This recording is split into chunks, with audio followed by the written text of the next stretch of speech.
সারা দেশের মতো বগুড়াতেও কারফিউ চলছে এবং শহরে সাধারণ মানুষের আনাগোনা নেই বললেই চলে। খুবই প্রয়োজনে দু একজন বের হচ্ছে, যান চলাচল নেই বললে চলে।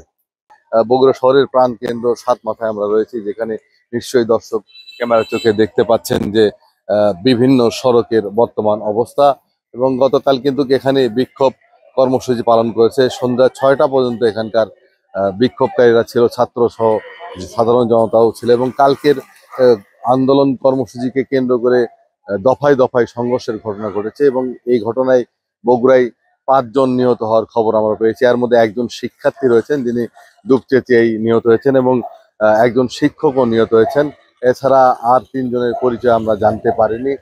পাশাপাশি বগুড়ার সদর আসনের সংসদ সদস্য রাগিবুল আহসান রিপুর কালীতলাস্থ বাসভবনে হামলা ভাঙচুরের ঘটনা ঘটেছে।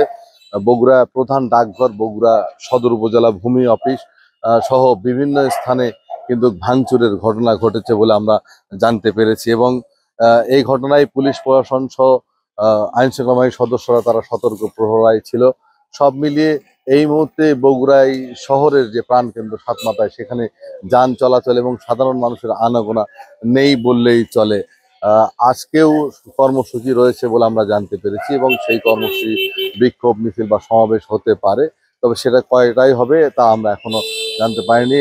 বগুড়ার যে প্রধান ডাকঘর, সেখানে কিন্তু ভাঙচুর অগ্নিসংযোগের ঘটনা ঘটছে। দুপচাঁচিয়া থানা, বগুড়া সদরের ফুলবাড়ি ফাঁড়ি এবং বগুড়া সদর ডাক বাংলো ভাঙচুর করেছে দুর্বৃত্তরা।